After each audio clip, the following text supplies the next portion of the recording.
नमस्कार। नक्षत्रवाणी के YouTube channel पर आपका एक बार फिर स्वागत है। मैं हूं संतोष देशपांडे। कई वर्षों से ज्योतिष का अध्ययन करते करते मेरे ध्यान में एक बात आई है कि व्यक्ति अपनी परेशानियों से जूझता रहता है और लोगों को एक्सप्रेस नहीं कर पाता, बता नहीं पाता, और यदि बताता है तो उसका कोई संतोषजनक समाधान कारक उसको सुझाव नहीं मिलते।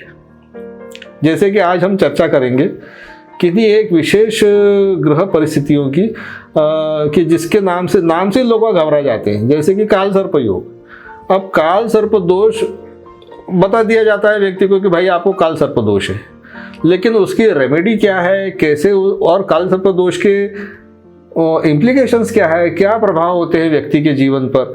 अब यूँ देखा जाए तो अगर काल सर्प दोष के ऊपर ही मैं बोलने लग जाऊंगा तो लगभग वीडियो बहुत लंबा हो जाएगा, लेकिन संक्षेप में ये बताया जा सकता है कि काल सर्प दोष कई प्रकार का होता है। मेरे देखने में ये आया है कि अगर पूर्ण काल सर्प दोष हो तो ही व्यक्ति के जीवन में कुछ विपरीत परिणाम देखने में आते हैं। आमतौर पर जब किसी व्यक्ति की कुंडली का अध्ययन किया जाता है तो जो सामान्य प्रवृत्ति का ज्योतिषी होता है वो राहु और केतु की परिस्थिति को देख करके, वो जहाँ बैठे हैं उनको देख करके और घोषित कर देता है कि इस व्यक्ति को काल सर्प दोष है। अब वो काल सर्प दोष है या नहीं है, इसका निर्णय कैसे होगा? मेरी दृष्टि में राहु और केतु का जो आमने सामने का समसप्तक जो एक्सिस होता है, अगर अन्य सारे ग्रह गुरु, शनि, चंद्रमा, सूर्य, मंगल, बुध ये सब एक ही तरफ हों और दूसरी तरफ बिल्कुल खाली 5 घर हों तो काल सर्प योग पूर्ण होता है।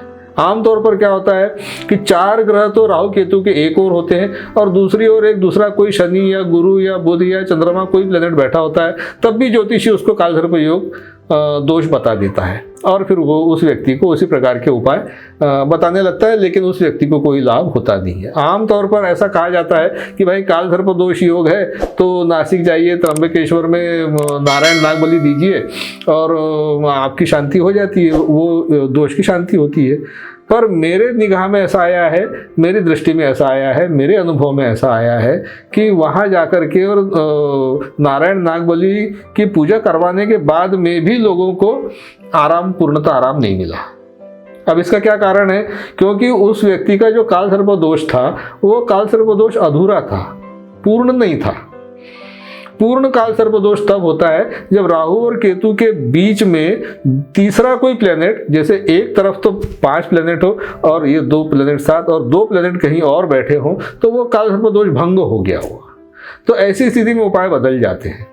अगर 7 ग्रह एक तरफ हो, राहु केतु का एक्सिस हो और दूसरी तरफ 5 घर बिल्कुल खाली हो, तो वो पूर्ण काल सर्प दोष होता है। तब तो शायद नारायण नाग बलि के उपाय बता देने से शायद उस व्यक्ति को शांति मिल जाती हो या उस व्यक्ति को मुक्ति मिल जाती हो या काल सर्प दोष नष्ट हो जाता हो।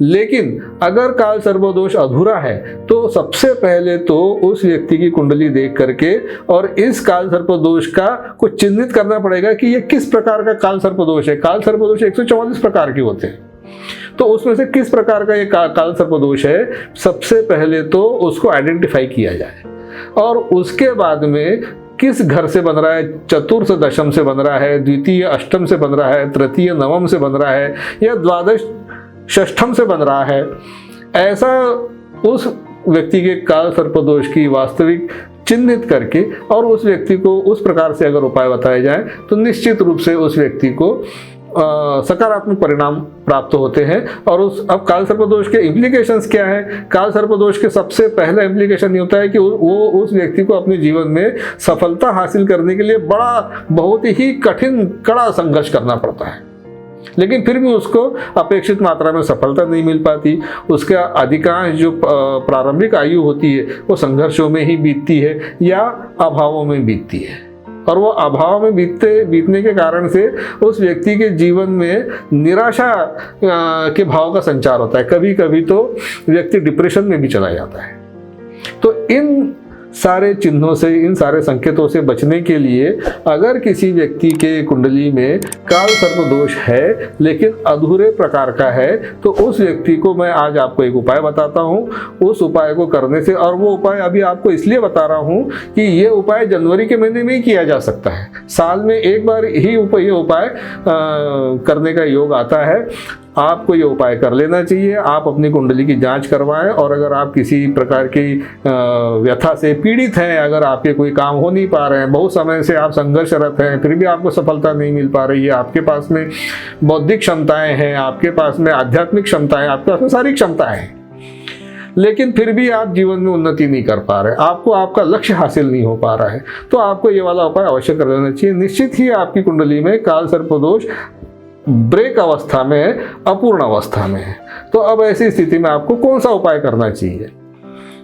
आप एक कांसे का पात्र ले लीजिए, घर में हलवा तैयार करवाइए, जो रवे का हलवा महिलाएं बनाती है वो हलवा तैयार करवाइए, और उस कांसे के पात्र में उस हलवे को जमा करके रख लीजिए। ऐसे पहाड़ जैसा जैसे जमाते हैं एक कांसे के प्लेट में, और उसमें जैसा मतलब पहाड़ जैसा उसकी चोटी बन जाएगी। अब उस चोटी के ऊपर, सबसे उसके टॉप के ऊपर आप उंगली से गड्ढा करके स्थान बना लें। अब इसके बाद में आपको क्या करना है? इसके बाद में आपको चांदी का एक नाग बनवाना है, किसी भी सुनार से छोटा सा नाग बनवाना है। उस छोटे से नाग को उस चोटी में जो गड्ढा बना है उसमें आपको रख देना है, और पिघला हुआ घी उसमें डाल देना है, थोड़ा सा पिघला हुआ घी उसमें डाल देना है।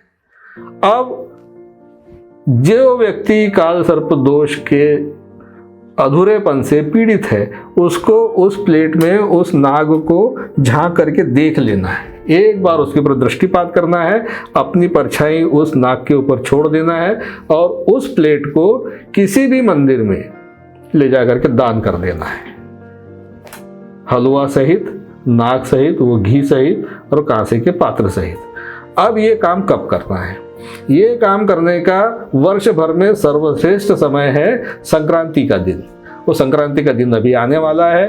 अगर आप ये उपाय करते हैं, संक्रांति के दिन ये हलवा बना करके और उसमें नाग रख करके, उसके ऊपर घी डाल करके, उसमें अपनी परछाई छोड़ करके किसी भी मंदिर में रख करके आ जाएं, किसी भी पंडित को दान कर दें, और साथ में अगर आपकी श्रद्धा इच्छा हो तो 10, 5, 20 रुपये, 50 रुपये उस पंडित को और दक्षिणा भी दे दें।